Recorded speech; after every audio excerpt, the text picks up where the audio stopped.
1980년 4월 24일 이날 중앙 일간지들은 나무 기둥에 묶인 한 여인의 사진과 함께 흉흉한 소식을 전했다. 강원도 탄광촌에서 광부들이 폭동을 일으켜 시가지를 점거했다는 것이었다. 그들 손에 린치를 당한 노조 지부장 부인의 사진은 그 모든 기사를 뒷받침하는 충격적인 인상으로 남았다. 이른바 사북사태라 불리우게 될 사건이었다.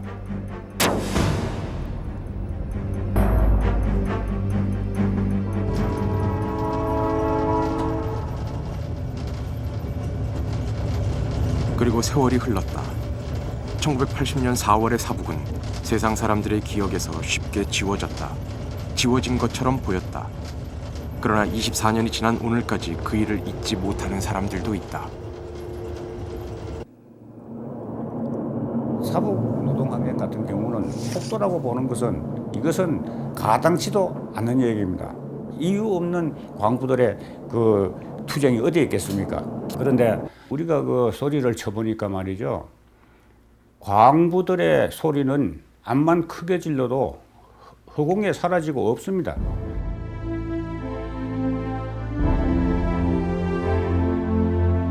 한때는 산업전사라 불리웠던 그들, 한때는 폭도라 불리웠던 그들. 늙어가는 그들의 가슴 속에 1980년 사북은 아직도 생생하게 살아있는 상처다. 이원갑은 바로 그들 사북 광부 중의 한 사람이었다.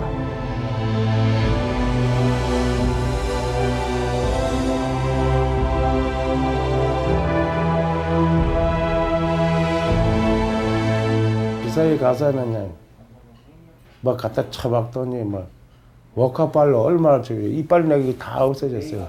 다 부서 이 생리가 다 부서지고 부러지고 그랬는데. 군인들이 양쪽에 서가지고 이 각계목도 이런 걸 갖다가 꿇어앉으라 해가지고 딱 꿇어앉으면은 이래 꿇어앉으면은 지금은 다리가 아파 꿇어앉지도 못해요. 이래 앉으면 이래가 군인들이 양쪽에서 내리디디 밟는데 막 죽는 소리를 치고 막 대글대글 굽을 정도로 저래면은 살짝 들었다가 다시 또 밟는 거예요. 또 밟고 참말로 그때는 이렇게 사느니 대번 내다 총살이를 쏘겠으면 좋겠더라고.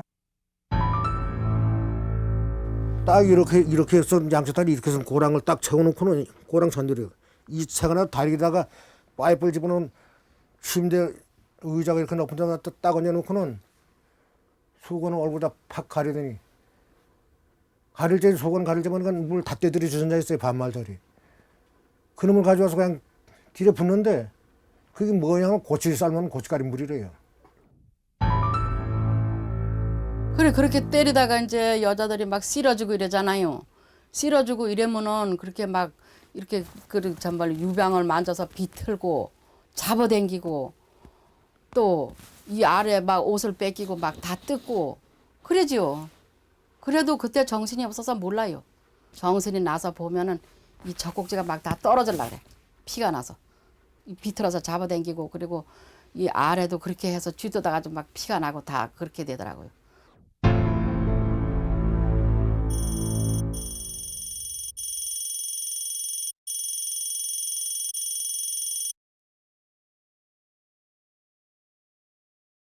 및 보상 실시하라!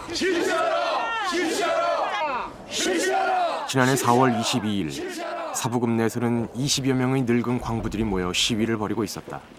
이들은 80년 4월의 사북 그 현장에 있었던 이들이다. 사북 노동항쟁을 폭도의 난동으로 매도하지 마라! 정부는 이들은 폭도로 몰린 자신들의 명예를 이제는 회복시켜달라고 말한다. 이 명예회복 추진운동의 중심에 이원갑이 있다. 이제라도 지금 저희들은 그렇습니다. 방송사라든가 언론이라든가 참 이런 데서 저희들에 대해서 오직 도와달라는 것보다도 진실을 밝히는데 조금 저희들을 도와주신다 그런다 그러면은 또 저희들의 이 아픔이 말이죠. 저 시커먼 채탄 막장에 다시 묻혀가지고 이중의 아픔을 겪지 않도록 말이죠.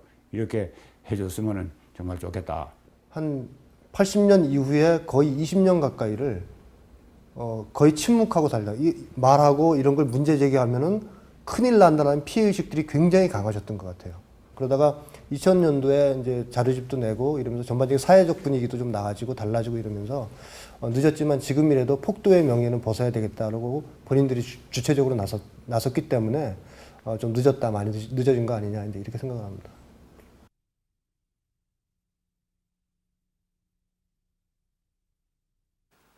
이원갑은 어린 시절부터 탄광촌의 분위기에 익숙했다. 할아버지도 광부였고 아버지도 광부였기 때문이다. 따라서 고등학교를 졸업한 그가 석탄공사에 들어간 것은 지극히 자연스러운 일이었다. 1964년부터 광부 일을 시작한 그는 1973년 그의 나이 34세 동원탄좌로 자리를 옮긴다. 1980년 당시 그는 동원탄좌 708항의 감독이었다.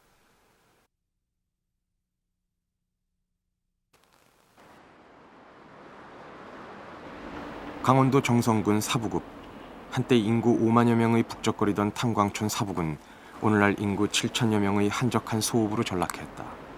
88년 이후 정부에서 추진해온 석탄산업 합리화 정책으로 폐광이 진행되어 온 결과다. 2004년 10월 23일 조업을 끝으로 이 지역 대표 광업소 동원탄좌는 마지막 광부의 문마저 닫았다.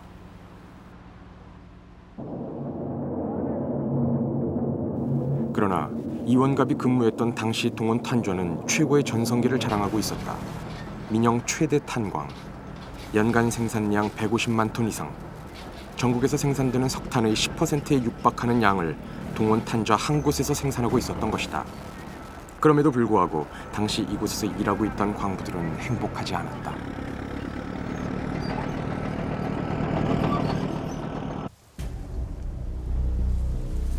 (1980년 4월 19일) 70~80여 명의 흥분한 광부들이 이곳 동원탄좌 노조 사무실에 모여들었다. 그들은 당시 어영노조로 불신임받고 있던 이재기 노조 지부장 직무대리에게 퇴진을 요구하고 있었다.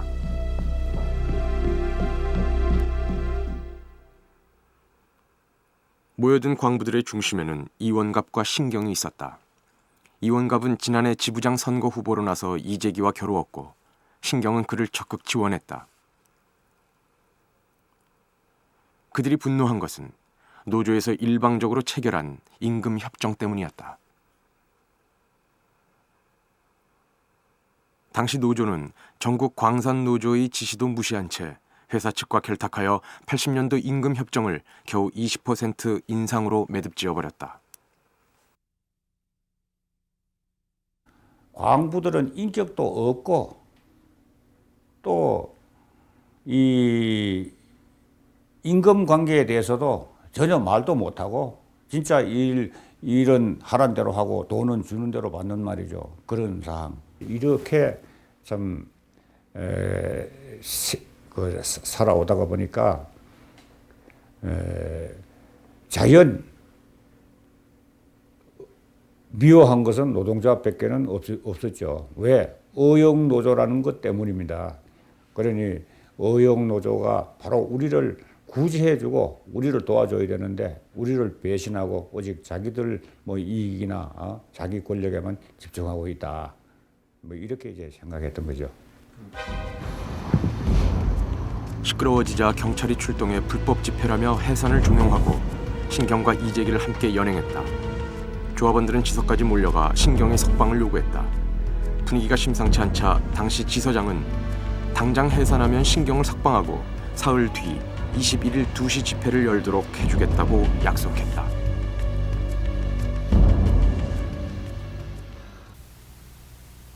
그러나 4월 21일 당일 아침 광업소 출입문 앞에는 집회 허가 불가 공고가 나붙었다. 그러나 그 공고가 광부들의 발길을 멈추게 하지는 못했다. 오후 2시경 이원갑, 신경을 비롯한 광부 150여 명이 노조 사무실로 모여들었다. 그때 광부로 위장한 사복 형사가 그들 속에 섞여 있는 것이 발각되었다. 왜 안 해주니, 왜 해준다 그랬다 안 해주니 막 이러는데 낯선 사람이 있었어요. 낯선 사람이 있어서 저 사람은 누구야 이래 물으니까 나도 몰라 이러던 게. 그러면 저 사람이 저기 사복 형사다 이래. 그러니까 옆에 사람들이 저 잡아라 이러는 거예요. 붙잡아라. 니 뭐하러 왔나 이래 붙잡아라 그러니까 이 사람이 창문을 튀어나오면서 넘어가는 거야 이제. 문을 열고 차에 탄 거예요. 사람이 이렇게 차를 막은 거예요. 이렇게 막으니까는 그한 사람을 치고 넘어간 거예요. 광부 원희로 씨 등 3명이 그 자리에서 크게 다쳤다. 소문은 순식간에 퍼져나갔고 광부들을 격앙시켰다. 경찰이 사람을 죽인다. 그래갖고 거기 시발점이 된 거예요. 그래갖고 그럼 지사로 가자. 그럼 지사에 가서 막 기물도 막 파괴하고 사람들이 이제 지사에 이제 순경주고 뭐 다 도망간 거예요. 저기 지사장 나와라. 그러니까 지사장도 없고 다 도망가고 없는 거예요. 이것이 도화선이었다. 오후 5시경 이들은 사북지서로 몰려갔고 향후 나흘간 벌어질 사북 사건은 이렇게 시작되었다.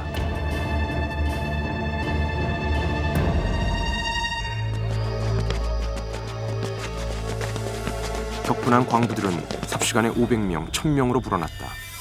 이들이 지서 안에 기물을 마구 부수는 동안 경찰들은 모두 달아나고 없었다.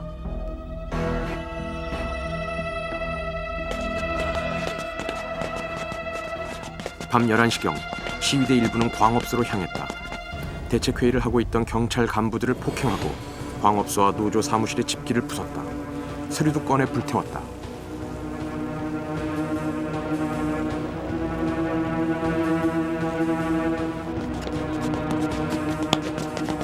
평소 광부들에게 군림했던 광업소 간부와 노조 간부들 집에도 쳐들어가 집안 살림을 박살냈다. 누구도 이 폭발을 멈출 수 없었다. 워낙 사람들이 뭐 100명, 200명도 안 되고 무리지어 시기에 통제가 불가능했어요. 처음에는 얘기돼요. 절대로 과업소는 들어가 안 된다, 뭐 안 된다. 이래서 처음은 나중에는 통제가 안 돼요.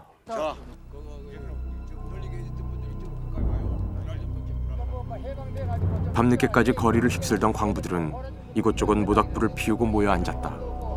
이원갑도 신경도 그 속에 있었다. 그때까지도 그들은 무엇을 해야 할지 모르고 있었다. 사상 최초로 전국을 진동시킬 광풍을 몰고 온 하루. 그 하루는 그만큼 급작스러운 것이었다. 사북광업소 광부는 모두 복지회관에 집결하라. 이재기를 쫓아내고 임금 인상 쟁취하자. 이튿날 사택촌 방송시설을 장악한 광부들은 새벽 5시부터 방송을 하기 시작했다. 방송이 끝나자마자 광부들과 부녀자들이 광장으로 몰려나왔다. 광부들의 가족까지 모두 떨치고 나온 것이었다. 시위대는 이제 2,000명을 헤아렸다. 이날 아침 이웃 고한읍에 대책본부를 마련한 강원도청 측은 사람을 놓아 이원갑에게 만나자는 전가를 보냈다.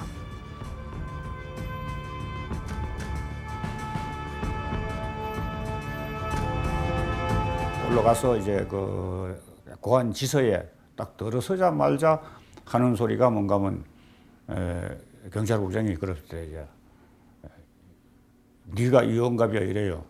그래서 예 그렇습니다 이러니까 그래도 도지사가 있다 이래 했거든요. 저 새끼 잡아 넣어 이러더라고요. 그 이제 내가 그랬죠. 그러니까 얘기를 하면서 무슨 얘기를 하면 저 새끼 잡아놓고 그러니까 이 전경들 가지고 이제 진압하러 가자 이제 이 얘기를. 경찰은 이원갑을 연금한 후 300여 명에 달하는 전투 병력을 투입하여 진압 작전을 개시한다.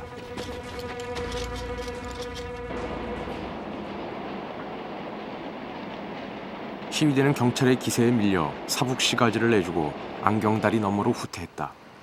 안경다리는 시가지에서 광업소로 통하는 유일한 통로였다.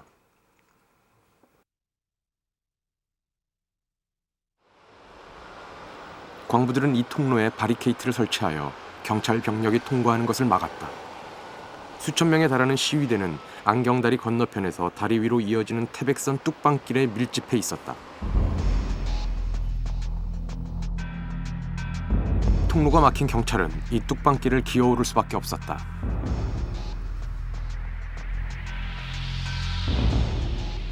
경찰관들이 저쪽이 여긴 데서 이쪽에 도로인데 쪽으로 이제 내려왔어요. 진입해 왔어요. 절로 내려오니까 사람들 여기 있던 사람들은 바짝 도로니까 저기서 돌을 던지다가 안 되니까 도로니까 안 되니까 일로 튀어 올랐죠. 이 저길 우로 저길로 우로 튀어 올라오고 안경다리는 여기 저 뭐나 그 저 사람들이 거기서 빡빡 있었죠. 안경다리에서 안에서 돌을 던지는 사람들이 있었고 시위대가 뚝방길 철로에 질비한 돌과 자갈을 소나기 퍼붓듯 하자 경찰은 전열이 무너졌다. 시위대는 후퇴하는 경찰을 사북시가지 밖으로 쫓아냈다. 이 과정에서 경찰 1명이 사망하고 80여 명이 중경상을 입었다.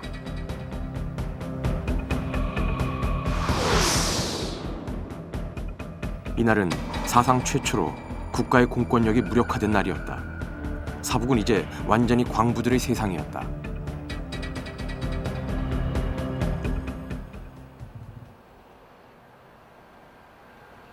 흥분한 시위대의 일부는 숨어있던 이재기의 부인을 찾아내 이곳에다 묶었다. 때리거나 물을 퍼붓거나 심지어는 옷을 벗기고 괴롭혔다. 때문에 이날 오후 경찰 수뇌부가 이원갑을 풀어주면서 가장 먼저 부탁한 것도 잡혀있는 부인을 풀어주라는 것이었다. 부인은 오후 4시 반경 풀려났으나 국내 언론들은 이후 이 린치 사건을 집중적으로 부각한다.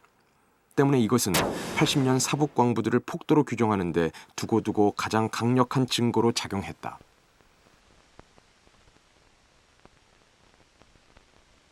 그 당시 신문 보도를 보면 주로 폭도들의 난동, 무법천지 뭐 이런 식으로 표현이 돼 있잖아요. 그동안 그간의 자료를 이렇게 보면 굉장히 이제 그 당시의 언론들이 어떤 그 정치적인 상황과 맞물려서 그렇게 좀 사북 사건을 악용했다는 측면이 상당히 강하다고 보고요. 또 모든 언로가 막혀 있고 억압을 받을 때 그것을 표현할 수 있는 유일한 방법이 뭐겠어요? 결국은 그것이 어떤 계기로 터져 나오면 자연 발생적으로 폭력화될 수밖에 없고 그렇게 극적으로 나타날 수밖에 없는 거거든요. 80년 사북의 광부들을 그처럼 폭력적으로 만든 원인은 무엇인가? 당시 언론은 노조 파벌간 투쟁, 즉 노노 갈등을 원인으로 지목했다. 그러나 그것은 사실인가? 그 당시 그 동원탄자의 광부들이 전부 다가 한 3,500명 정도 됐어요. 그런데 신문지상에도 보도됐다시피 6,000명이라는 사람이 나와서 투쟁을 했습니다. 사실은 어쩌면 6,000명이 넘을 수도 사실 모릅니다. 그런데 그와 같은 투쟁이 바로 노노 간의 싸움 때문에 종업원은 3,500명인데 6,000명이 나와서 투쟁을 했겠느냐 하는 것은 좀 이 한 가지만 보더라도 뭐 다른 설명이 부연할 설명이 필요 없이 사실 이것은 이제 어떠한 투쟁이다 그런 것을 알 수 있으리라고 생각을 합니다.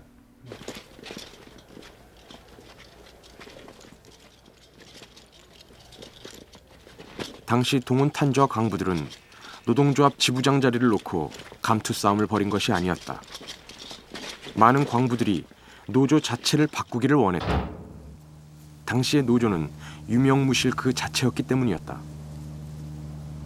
노조 지부장은 조합비를 착복하고 회사와 유착하여 노동귀족 노릇을 했다.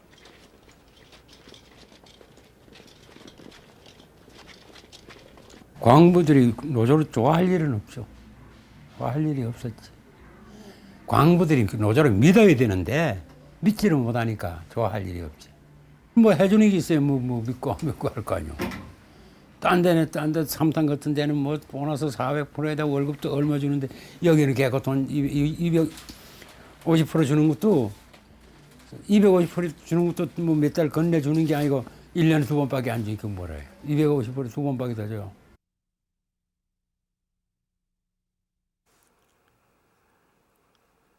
이재기를 갈아보자는 정서를 얻고 마침내 1979년 6대 지부장 선거에는 이원갑이 새로운 후보로 나서게 된다.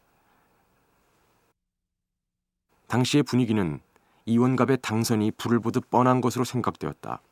그러나 결과는 2표 차로 이재기의 승리였다.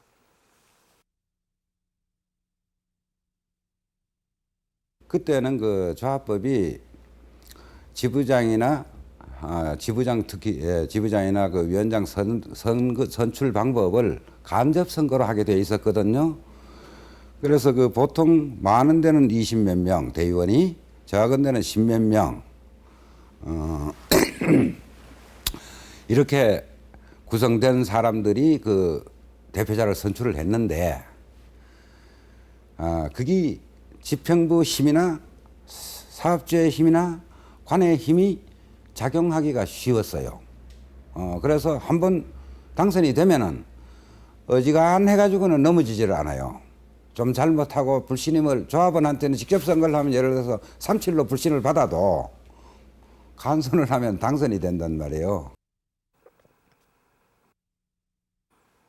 전국 광산노조는 조합원들의 이의 신청을 받아들여 선거에 부정이 있었음을 확인하고 이재기의 당선 무효를 선언한다.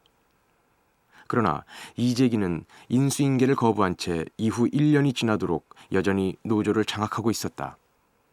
그런 상태는 노조가 없는 것보다 더 나빴다. 우선 노조가 없으면 노동자들은 노동조합을 만들어서 무언가를 고칠 수 있겠구나 그런 기대를 가질 수도 있고 희망을 가질 수도 있겠습니다만 의용노조가 지배하고 있는 경우에는 그런 기대들이 다 무너지는 것이죠. 아무것도 할 수가 없는 노동자의 발언이나 이런 거 다 무시돼 버리는 거고 노동자들의 연대나 이런 것들 다 파괴돼 버리는 것이고요.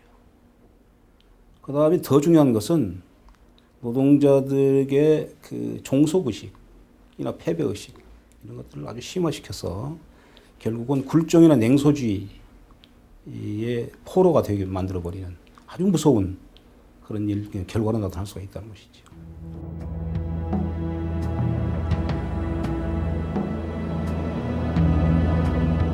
당시 어용노조에 저항한 세력은 자생적으로 생겨난 것이었다.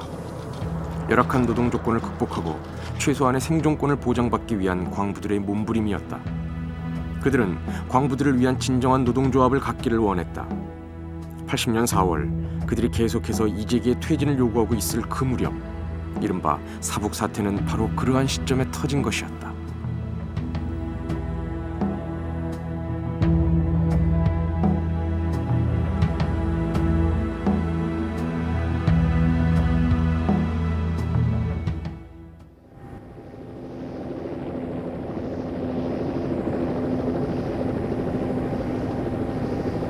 그것은 우연히 일어난 사건이 아니었다. 사북이란 고립된 공간은 당대 한국 사회의 축도였다.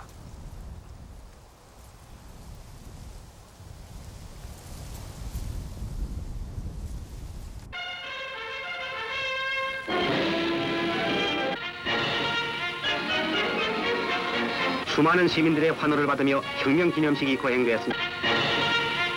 60년대 초까지 불과 100호가 살고 있던 전형적인 산골 마을 사북. 그곳을 북적거리는 탄광도시로 탈바꿈시킨 것은 박정희 정권이었다.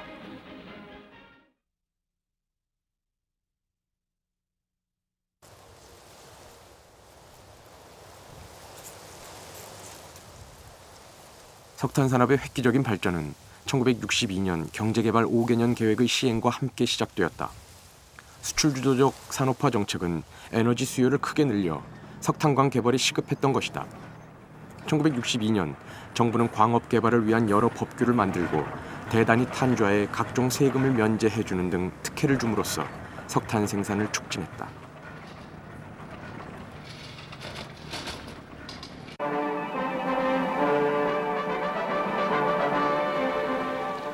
태백산맥을 동서로 뚫어 강원도 고한과 황지를 잇는 고한선이 준공 개통됐습니다. 해발 800m에서 1962년 사북에 동원 탄저가 들어서고 1966년부터 산업철도가 개통되면서 이 지역은 급격하게 팽창하기 시작했다.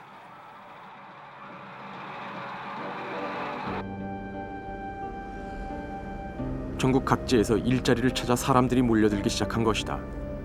화전민이 주인이었던 산골마을은 하루가 다르게 그 모습이 변해갔다. 80년 당시에 이르면 사부급 인구가 5만여 명을 헤아리는데 그중 3만여 명이 동원 탄저가 자리 잡은 사부급에 살았다.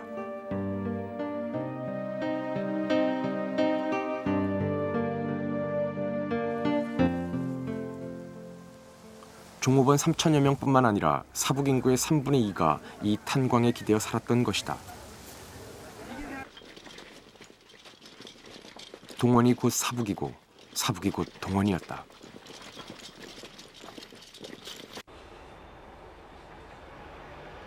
그러나 광부들에게 주어진 삶의 조건은 열악했다. 수용소를 연상케 하는 사택촌의 집들은 여름에는 덥고 겨울에는 추웠다.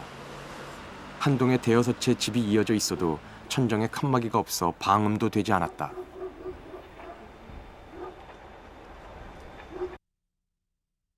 가구당 주거 공간은 대여섯 평에 지나지 않았다. 이 좁은 공간을 방 한 칸 혹은 두 칸으로 나누어 3대가 살기도 했다.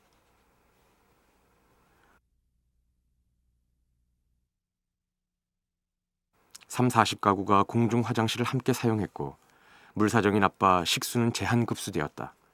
광부들에게는 필수인 목욕시설조차 되어 있지 않아 몸도 마음대로 씻지 못했다. 밖에서에다 하나 이제 이렇게 올려놓으면 물이 뜨끈뜨끈 탄불에다 올려놓으면 올 동안에 물이 뜨끈뜨끈해지죠. 이제 거기다가 찬물을 타가지고 이제 고뇌 세수지요. 뭐 세수만 하지 머리나 이제 좀 감으려면 감고 추울 때 한겨울 같은 데는 감지도 못하고 만날 뭐 비계가 새카맸지 뭐. 화장실은 이제 여럿이 한테 이제 좀 떨어져 있는데 그래 아까 말 그대로요. 그대로 이제 저기 판자 대충 이래 얽어가지고 이제 앞에는 그 이제 가마떡 이래 갈아가지고 맨 그래요. 그래 겨울 때 뭐 그게 강원도는 얼마나 춥잖아요. 맨날 눈 오고 이런데 그거 자고 일하면 그게 대변반이게 딱딱 얼어가 요래 올라오거든요. 그 한그 채 보면 막 늘어가지도 올라가지도 안 하고 그렇잖아요. 그래 사는 거는 말도 못하게.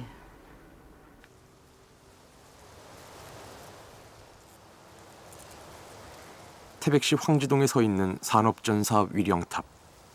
이 탑은 광산에서 일하다 순직한 광부들을 위해 세워진 것이다. 그런데 이 탑 내에 안치된 위패 중 95%는 광산 중에서도 탄광에서 숨진 광부들의 것이다. 탄광에서는 그만큼 안전사고가 빈발했다. 매년 강원도 내에서만 200여 명의 사망자와 수천 명의 부상자가 발생했다. 전체 광부들의 10%에 해당하는 숫자가 죽거나 다쳤던 것이다.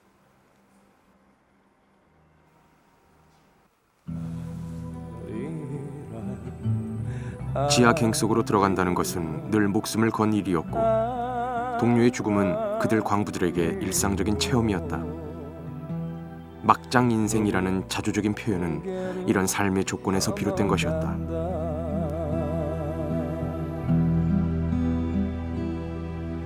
산지 사방이 일터인데 그리도 할 일 없어 탄광에 왔나 이 판 저 판이 공사판인데 한 많고 서름 많은 탄광에 왔나 동료가 죽어나가도 그들이 할 수 있는 것은 아무것도 없었다. 한 잔 술로 마음을 달래고 동료들이 숨진 그곳으로 그들은 다시 돌아가야 했다. 아리랑 맞장으로 들어간다.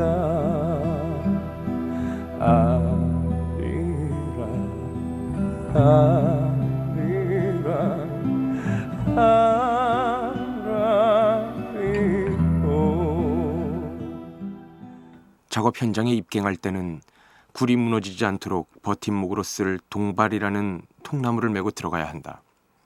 지하 수백 미터 깊이에 있는 막장은 30도에서 50도에 이르는 지열로 숨이 막힌다. 채굴을 위해 폭파할 때는 온 갱안이 탄진으로 가득 찬다. 채탄 작업은 그 자체로 중노동이다.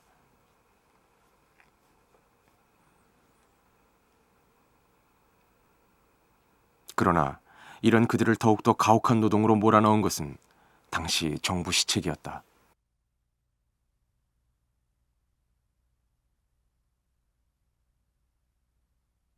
그 안에 끼들어가서 참 죽지 않고 먹고 살라니 그 안에 끼들어가려면요. 들어가서 구멍은 뚫어야지, 발판 해야지. 그 안에 들어가 놓으면 이 자기 자신도 모르게 몸에 땀이 물을 흐듯해요. 자, 그렇게 해서 탄 안 빼면 나와서 감독한테 구사리 얻어먹지. 막장에 들어가 뭘 했냐. 다른 가다 이만큼 탄 뺐는데 뭘 해서 탄 못 빼주냐고. 딱딱 그랬는데 그럼 뭐라고 대답해야 돼요. 그러니 그런 소리 안 들으려니 죽을 지경이죠. 1970년대 1, 2차 석유 파동은 정부의 에너지 정책에 커다란 타격을 주었다. 정부는 석유 파동 위기를 극복하기 위해 석탄 증산에 주력하게 된다. 이때의 캐치프레이즈가 선증산, 후보안, 즉 증산이 먼저고 안전은 그 다음이라는 인식 아래 생산 일변도 정책을 강행했던 것이다.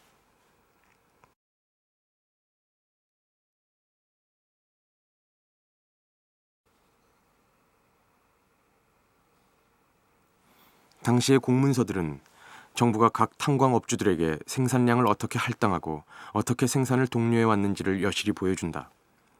생산량을 초과 달성하기만 하면 안전시설을 제대로 하지 않아도 아무 문제가 되지 않았다.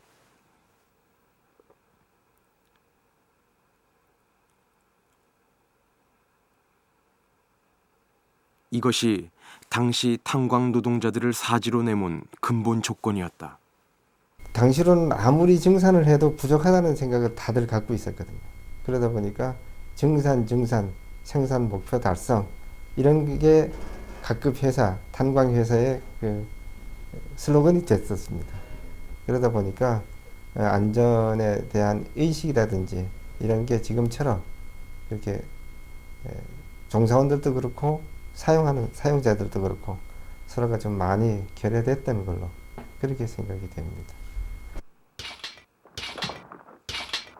증산 위주의 국가 시책은 각 탄광에 도급제를 도입하게 했다. 월급제와 달리 일한 만큼 대가를 지불하는 도급제는 경쟁을 유발하여 초과 생산을 유도하는 제도였다. 그러나 문제는 도급제의 열매가 광부들에게 나누어지지 않았다는 사실이다. 광부들이 생산한 석탄의 양을 측정하는 검탄 과정에서 회사는 공공연히 생산량을 축소했다. 즉, 광차 열량분을 생산했다면 이 중에 한 량 정도는 의뢰 계산에서 제외했던 것이다. 광부들이 땀 흘린 결과를 회사가 가로챈 것이었다. 예를 들면 어떤 경우인가 그러면은 광부들이 있는데 지급된 일보상의 탄의 숫자는 1000톤인데 그러면 결국 광부들이 1000톤밖에 못 피겠다 이 얘기입니다. 그래가지고 이제 1000톤의 돈을 광부들한테 나눠준 거예요. 그런데 사북역에서 석탄 화차로 싣고 나가는 탄은 1500톤 내지 2000톤이다 이 얘기입니다. 그러면 예를 들어서 지급된 돈은 1000톤이고 화차에 실어 가는 것은 2000톤이게 되면 1000톤은 그냥 착복했는 겁니다. 이거는. 그러니까 임금 대선 착취착복이죠. 때문에 말이 도급제이지 동원 탄좌 채탄 광부들이 받는 급여는 거의 비슷했다. 쌀 한 가마가 5만 원 상당이던 시절에 그들의 평균 급여는 16만 원 내지 17만 원에 지나지 않았다. 돈이 없으니까 이제 외상을 그래 많이 쓰고 이제 쌀이 나온다든가 하면 아주 그 가게집 아저씨가 아주 쌀 자리를 들고 댕겼어. 아주 배급 나오면은 그 이제 외상값 있는 거 이제 달라고. 그때 사는 게야 뭐 이거 참 짐승 사는 것보다 짐승도 그렇게 못 살았어요.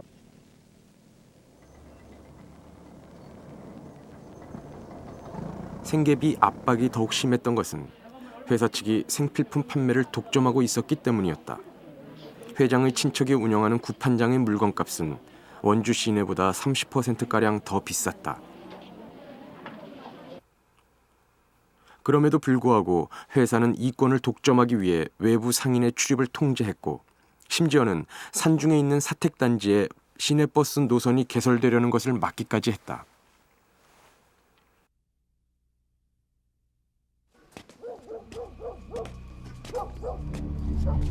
이런 생활에 대해 불만이라도 말하다가 암행 독찰대에 걸리면 징계, 감봉, 해고의 대상이 되었다.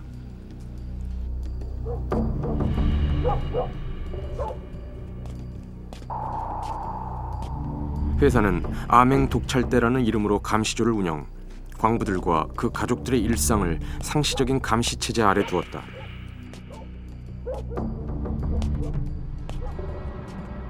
작업장에서 예를 들어 담배를 피우거나 밤에 조금 졸거나 또 근무에 뭐 조금 태만한다 뭐 이래가지고 말이죠. 징계를 합니다. 이제 회사에 보고를 하게 되면은 징계를 하는데 징계를 하게 되면 이제 그 벌이 뭔가 그러면은 이거는 다른 벌이 없고 감봉을 하는 겁니다. 월급제의 같으면은 감봉을 해도 당연한 얘기인데 도급제는 가서 일 안 했다고 해가지고 감봉하면 안 됩니다. 왜냐하면은 자기 일한 것만큼 먹는 게 도급제의 원칙인데 왜 감봉을 시키냐 이런 얘기입니다. 박정희 대통령은 1972년 10월 17일 저녁 7시를 기해 민족의 살기를 찾기 위한 특별선언을 발표하고 우리의 모든 사북에서 일어난 이러한 일들은 당시 정부의 향배와 무관하지 않았다. 72년 박정희 정권이 헌정을 중단시키고 10월 유신을 단행한 이후 한국 사회는 그 전체가 거대한 병영이나 감옥과 같았다. 초헌법적 권한이 대통령에게 집중된 이른바 유신 시대. 그 시대는 1호부터 9호까지 긴급 조치가 남발되는 가운데 시민들에 대한 일상적 통제와 감시가 극에 달한 시대였다. 유신체제는 특히 강력하게 노동자들을 통제했다. 모든 노동 관련 법들이 개혁되었으며 노동자들의 단체 행동권이나 단체 교섭권은 사실상 봉쇄되었다. 게다가 박정희 정권이 시켜서 만든 당시의 산별노조는 권력에 취약할 수밖에 없었다. 교섭은 기업별로 하면서 통제만은 중앙에서 하는, 그래서 상층부만 장악하면 아래를 다 장악할 수 있는 그런 구조였던 것이다.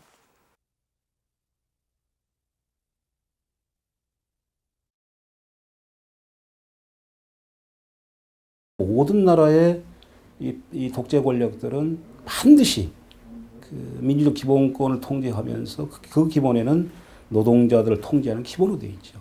왜냐하면 그게 대다수 민족인데다가 그 다음에 그 사람들이 생산을 중지해버리면 바로 사회 자체가 마비돼 버린 것이니까요. 그런 점에서 노동 통제가 독재 권력에서는 빼놓을 수 없는 가장 기본적인 요소들이라는 것이죠. 유신 정부는 회사의 노동자 착취와 통제를 묵인했을 뿐만 아니라 직접적으로 노동자들을 감시하고 그 활동에 개입했다. 그 역할을 대행한 것이 지역경찰이었다. 그럴 때는 경찰이 항시 그 회사를 감사 돌고 또 조합을 감사 돌고 또 회사에 누가 대의원이 뭘 한마디 해가지고는 10마디 해가 안 될 걸 가지고 순경 누가 하나 끼고 뭐 그 문제가 조합 문제도 해결되고 모든 문제 해결됐어요. 그리 그 사람들은 항시 우리를 보는 걸 가지고 또 범죄자 취급하는 걸 한 가지였어요. 박 대통령은 창원공단에 들러 양산체제에 돌입한 우리나라 중화기계공업의 발전 현장을 시찰하고 관계자들의 어영노조는 국가와 기업의 합작품으로 유신체제 하의 필연적인 결과였다. 국가가 통제하는 사회에서 에너지 정책의 최일선에 서 있다는 이유만으로 광부들은 가장 극심한 억압을 받을 수밖에 없었다.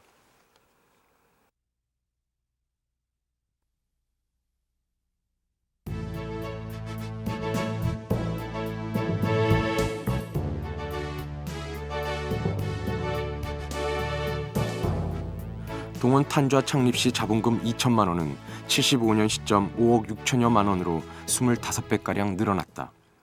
경영주의 재산은 엄청나게 증식됐지만 탄광 노동자들의 생활은 나아진 것이 없었다. 노조로부터도 아무 도움을 받을 수 없었던 그들에게는 길이 없었다. 그러나 그 속에서 광부들 중 일부가 스스로 노동법을 공부하기 시작했다. 이원갑도 그 중에 한 사람이었다. 노동조합을 바꿔야 되겠다. 이제 저 한번 어떤 노동조합을 바꿔보게 되면은 동원탄지에 새로운 변화가 올 것이다. 이제 나는 이제 이렇게 이제 확신을 했습니다. 1978년 유신체제 2기 제9대 대통령으로 단독 입후보한 박정희 대통령은 대의원 2,578명 중 2,577명 찬성, 무효표 1표로 당선됐다. 1979년 4월 3일 사북 노조 지부장 선거에서는 무자격 대의원 4명이 포함된 29명 중 15명이 이재기를 찍음으로써 이재기가 당선됐다. 박정희 대통령은 강력한 탄압책을 쓰고 있는 가운데서도 독재에 반대하는 끊임없는 저항에 부딪히고 있었고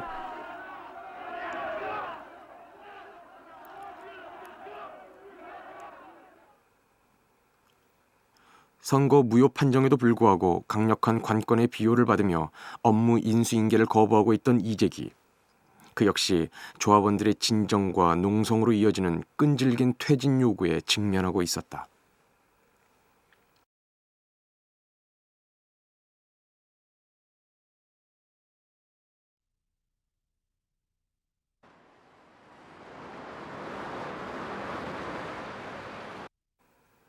(1979년 10월 26일) 박정희 대통령의 피살로 유신 시대는 마침내 막을 내렸다.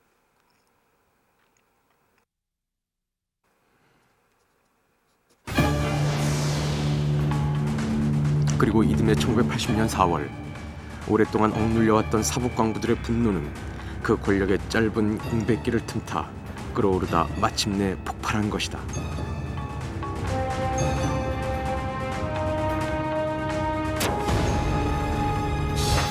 그 시기 사북에서 일어난 일들을 신문들은 일방적으로 이렇게 매도하고 있다.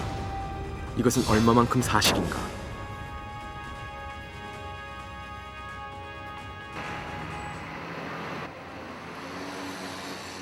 당시 사북에서 집단 강간, 약탈, 방화는 없었다.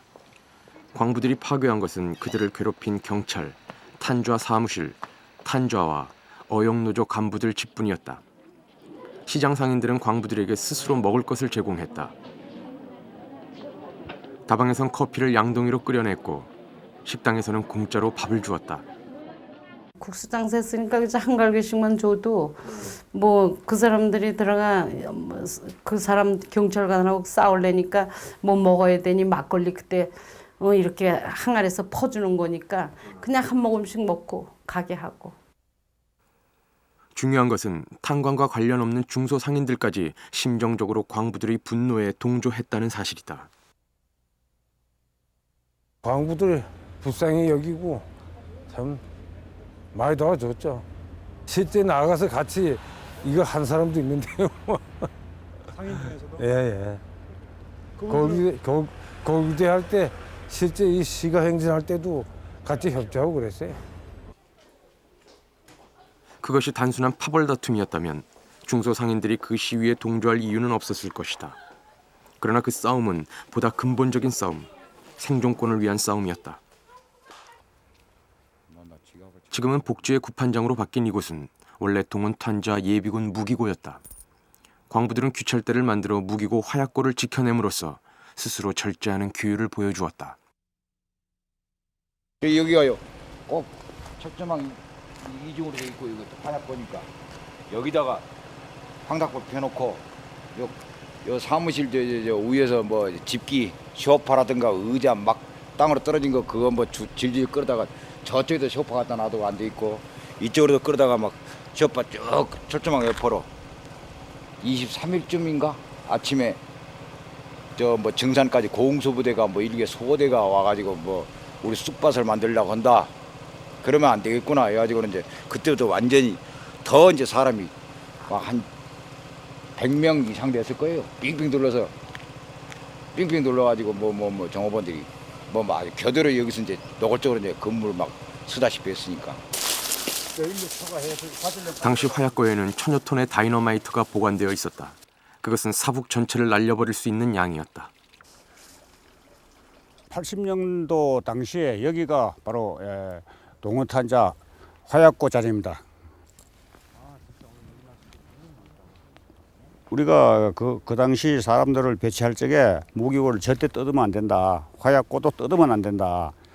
그 관계는 왜 그런다 그러면 그 당시 뭐 이제 오랜 시간을 견디다 보니까 잠도 뭐 잘 못 잔 사람도 있고 또 술을 마시고 또 그런 사람도 있었기 때문에 혹시나 그런 이제 그 불의의 사고가 일어날까 봐 절대 문을 뜯지 말고 우리가 지시 있을 때까지는 하면 안 된다.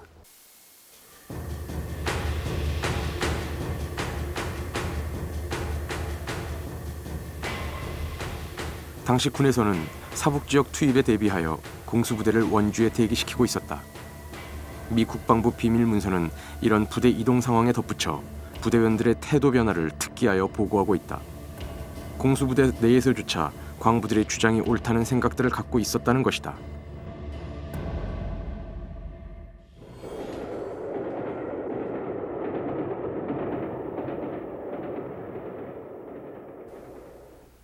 22일 오후 광부들의 가두 시위가 계속되고 있는 가운데 협상이 시작되었다.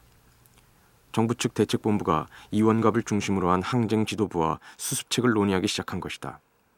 사북에는 미래에 대한 불안과 기대가 동시에 안개처럼 흘러다녔다.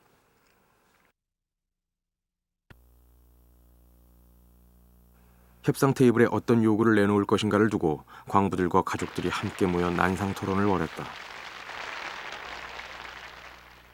그것은 그들이 생애 처음으로 경험하는 직접 민주주의의 마당이었다.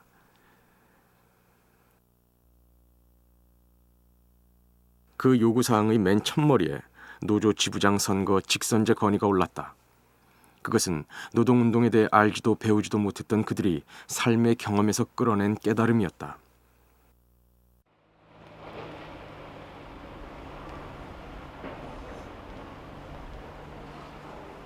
23일 저녁 사부급 사무소에서 시작된 최종 협상은 밤을 새워 계속됐다. 양측이 마침내 11개 항에 합의한 것은 24일 새벽 5시. 그러나 사건의 파장에 비해 광부들이 얻어낸 것은 실로 미미했다. 이재기를 쫓아내고 상여금을 150% 인상했을 뿐 노동자들의 수건이던 노조 직선제, 임금 40% 인상 등은 해결되지 않았다. 그럼에도 합의가 이루어진 것은 경찰이 시위 주동자를 처벌하지 않고 회사가 전원을 복직시키겠다고 했기 때문이었다. 사북 사태 수습 책임자였던 당시 강원도지사는 이 합의 사항을 꼭 지키겠다고 약속했다.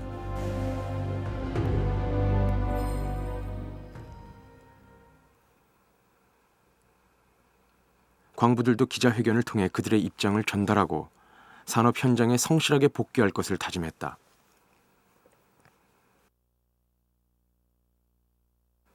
그때까지 광업소 마당에서 농성을 하고 있던 광부들도 농성을 풀었다. 길을 막았던 바리케이트를 철거하고 거리 청소를 하고 그들이 때려부순 현장을 복구했다.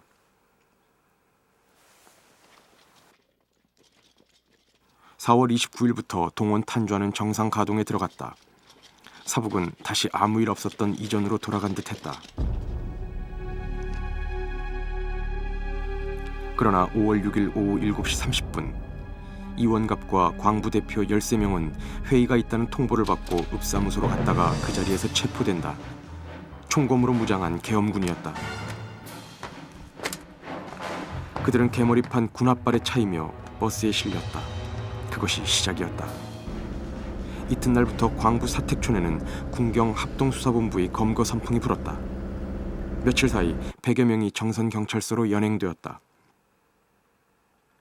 거기서 그들을 기다리고 있던 것은 무지막지한 고문이었다.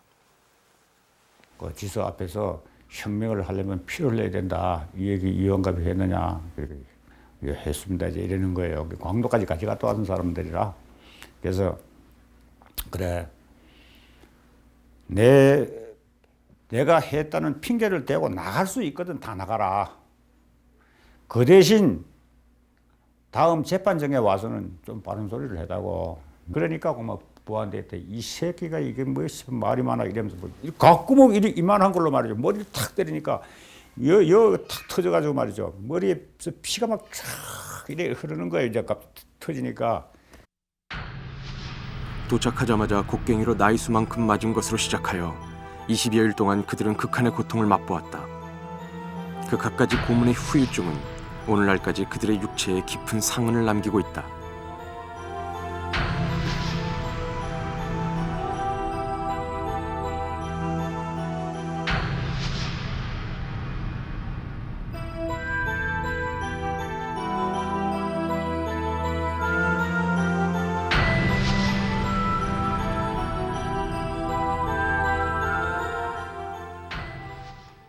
사북 광부들만이 아니었다. 5월 17일 비상계엄 전국 확대 실시를 앞두고 온 나라 안에서 9천여 명이나 되는 민주인사, 학생, 종교인들이 연행되었다. 합수부는 전국 광산노조 임원을 포함한 사북 관련자 31명을 군법재판에 회부했다. 80년 8월에 열린 계엄군법 보통회의는 이원갑을 주모자로 인정하고 5년형을 선고하는 등 28명의 광부와 부녀자들에게 모두 84년 6월에 해당하는 징역형을 선고했다.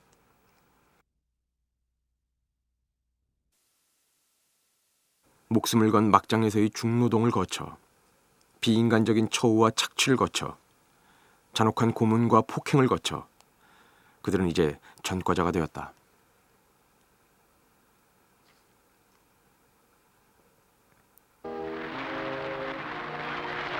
그해 8월 5.17 비상계엄과 광주 학살을 통해 정권을 장악한 신군부는 대통령을 배출한다. 전두환 장군은 박정희 대통령의 뒤를 이은 체육관 선거에서 11대 대통령으로 당선된다.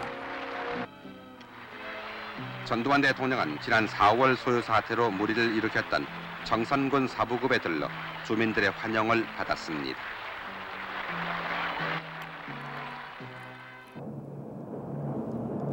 대통령이 되자마자 전두환 대통령은 사북을 방문했다. 그동안 동원 탄좌에는 초대형 목욕탕이 만들어졌고 대통령이 다녀가신 지장산 사택촌에는 비만 오면 진창이던 도로가 말끔히 포장되었다.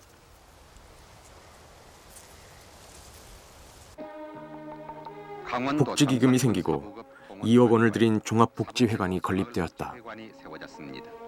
이 복지회관은 근로자 등 광산 그러나 근본은 달라진 것이 없었다. 계엄사는 간선제를 통해 당시 어영노조의 2인자였던 홍금웅을 노조 지부장에 앉혔다. 지부장 선거에 군이 개입한 것이다. 사실 그때는 노동자 운동이라는 건 좀 안 하고 싶었습니다. 안 하고 싶었는데 이제 그 정동 경찰서 붙들려가 있었을 때입니다. 그때 있을 때인데 이제 그 보안대에서 당신 노동조합 위원장 해주겠다 이거야. 그래서 난 안 합니다. 왜 무슨 말이냐. 그 여론 이제 자기들 이제 지역 사람들이고 뭐 여론을 쭉 조사하니까 뭐 제일 원만하니까 뭐 해주겠더라 하는 얘기를 하더라고. 그래서 난 안 합니다 했더니 괜히 혼나지 말고 하라. 홍금웅 노조 지부장 시대에 회사의 징계 조항은 더욱 강화된다. 유인물을 뿌리거나 서명운동을 하는 노동자는 해고시킨다는 내용이 삽입된 것이었다.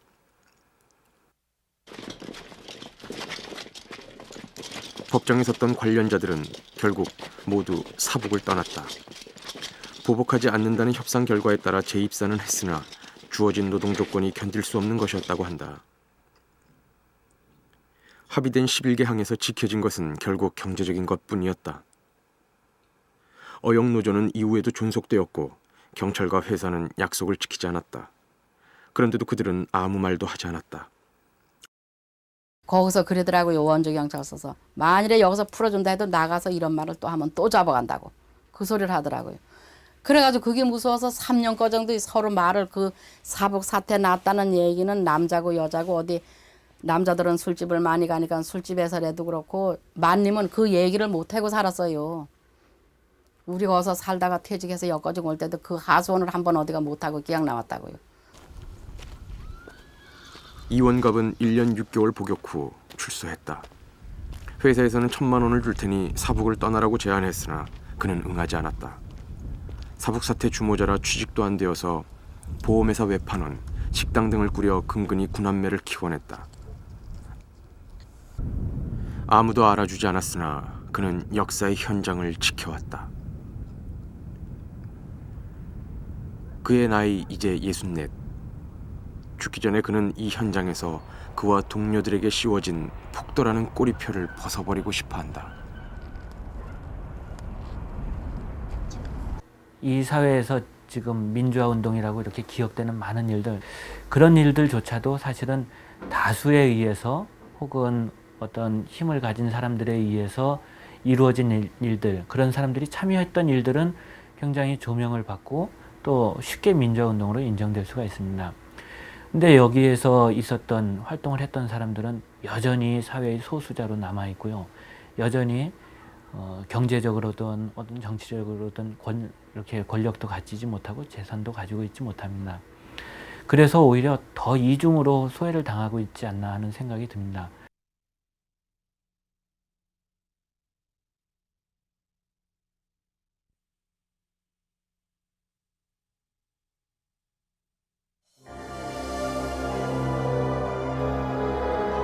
(24년) 동안 사북은 많이 변했다.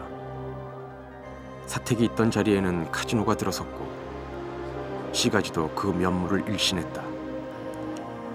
휘황한 유흥가의 네온사인이 늘어나는 한편에서 광구는 폐광되고 광부들은 떠났다. 사북은 어제의 모습을 잊어간다.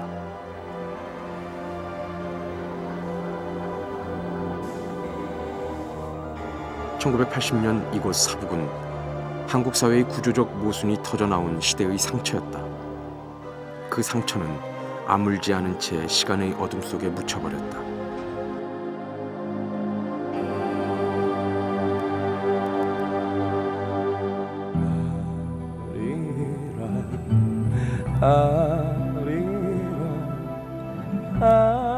그러나 상처는 그들 속에 살아있다.